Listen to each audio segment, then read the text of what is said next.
Don't crack on the group ride. Never lose a town sign sprint again. Improve, build, and peak with Join Cycling's adaptive training plans. You can get 30 days free trial through the link down below. I guarantee your performance will improve. The final stage of Criterium du Dauphiné 2024, Stage 8, 161 kilometers long. Another hard mountaintop finish, finishing on Plateau de Glières after a nearly 4,000 meters elevation gain.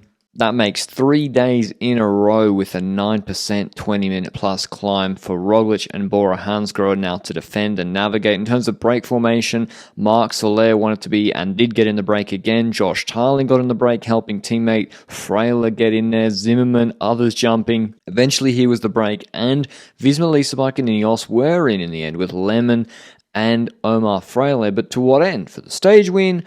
Or was it for something later in the race? Because Ineos on the second last climb, 32-minute climb, started smashing it. They set a really hard pace with Castroviejo, Turner, Kwiatkowski, maybe trying to put Roglic under pressure, maybe going for the stage, because the gap then was 1:44 with 47 k's to go. Brief respite in the valley where riders went to get bidons, have a nature break, etc. Roglic with Vlasov behind him, and then Bora actually continued in the valley. So they weren't just slow pacing either, they were setting a good tempo. Jungel swapping off with Mads Pedersen and Little Trek, who also had designs on the stage, but Bora not riding too defensively. They were keeping the break more than in check. Ineos disappeared for this moment. What were they up to? Why did they pace that penultimate climb? What was their plan? And then they go and recover in this valley, whilst Pedersen, like on the previous stage, descents absolutely smashes it, causing splits once again. You can see the Bora Hansgrohe team around Primoz Roglic, then another split to Visma Leasebike with Jorgensen, and then further splits behind Ineos. I don't know where Evenepoel was, so big gaps on the descent once again, with Pedersen absolutely smashing. And the breakaway not only had no chance, but it was virtually brought back at the base of Plateau de Glières. Like normally the break, you could give it 2 minutes easy on this. 26 seconds thanks to Pedersen's strong work, and Teish Benoit comes to the front straight away. We haven't really seen Visma Leasebike do anything offensive in this race so far on the climbs, and Benoit starts pacing too hard for Matteo Sobrero on Bora Hansgrohe. He lets the wheel go, because Bora Hansgrohe, like, we don't need to go as quick as Benoit's going. Maybe he's surging, or maybe Sobrero just couldn't follow. Eventually he goes off, and Ciccone takes that lull to attack. No response this time. This is the first time Ciccone's got such clean air, but to his back wheel. And Bora Hansgrohe do absolutely the right thing. He's not a GC threat. They settle into a nice tempo with Jai Hindley just behind Ciccone.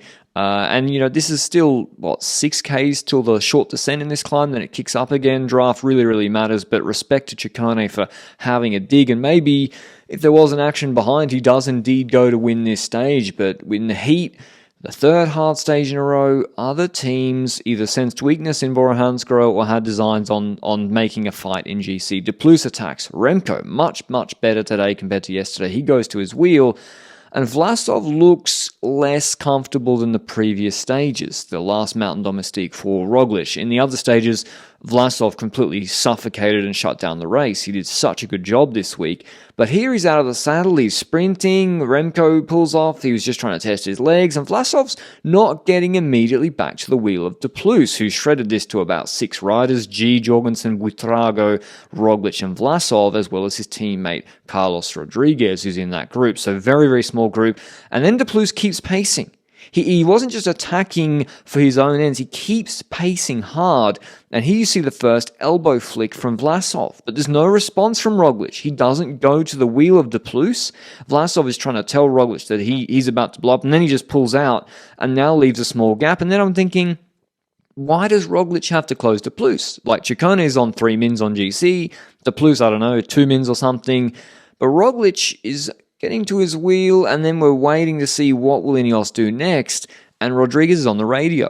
Does he attack? Is he on the limit? He's saying slow down. We very, very quickly have our answer, because De Plus keeps absolutely smashing it. Probably he's saying Roglic is now isolated. We are the only team with 2 teammates here. And very, very quickly after, Rodriguez attacks, Jorgensen counters, and for the first time this week we see a gap to Primoz Roglic, and G actually sits on him before attacking over with Santiago Buitrago as well. So Really, really good from Ineos today, making the second last climb hard, waiting for Bora to use up their domestiques, using De Plus initially to attack and then pull really, really hard. Is kind of what they did on Les Uns in Romandy, where Rodriguez won GC. It's the same really, really good move, and they put Roglic under pressure today, who wasn't having as good a day as the previous two stages. And Jorgensen, he starts the day 1 minute and 2 behind Roglic on GC, a very, very big gap for what is just a 20-minute climb they're finishing with, but he's getting help from Derek G, he's having Carlos Rodriguez pull full gas, and we've still got about 3Ks or maybe 2.5Ks till it levels off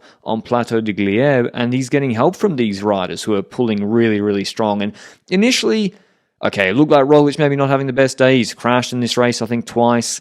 But he's holding it steady. 15 seconds, 17 seconds, never going above 20 seconds with 3.2 Ks to go. It looks like the three ahead, they'll fight it out for the stage win, but ultimately there is no real GC drama in terms of the podium changing. But all of a sudden, Jorgensen accelerates. De Plus and Santi are really dropped.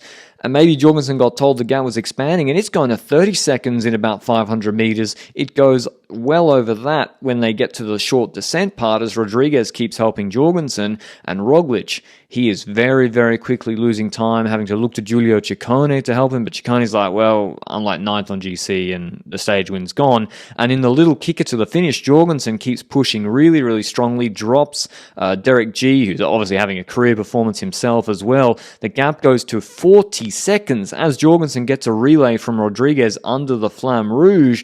And it's 52 seconds that Jorgensen needs and the stage win to take GC. And it looked like it was going that way at this point. It went to 45, 46.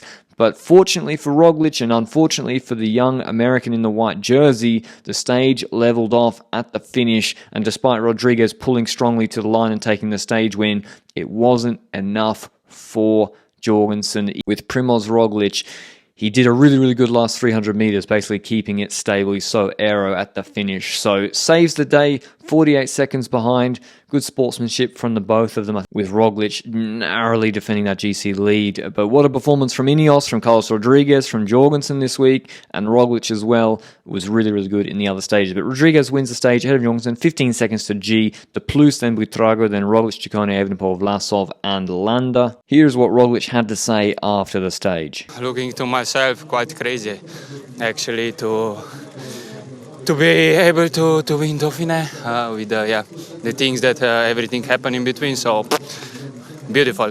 But in terms of GC, 8 seconds, just bonus seconds deciding this Criterium du Dauphiné, which I thought was a pretty exciting week. The revelation of, I guess, Matteo Jorgensen confirming his Paris-Nice shape, and then Derek G, his best ever GC result. Rodriguez and De Plus moved up on GC as well. They finished the week very, very nicely. Then Vlasov, Evenepoel, Ciccone, Landa, and Lazcano. But I hope you enjoyed the videos. Got a little break next week, but then I will be back for the Tour de France daily highlights. Don't you worry, I'll see you with them then. Ciao.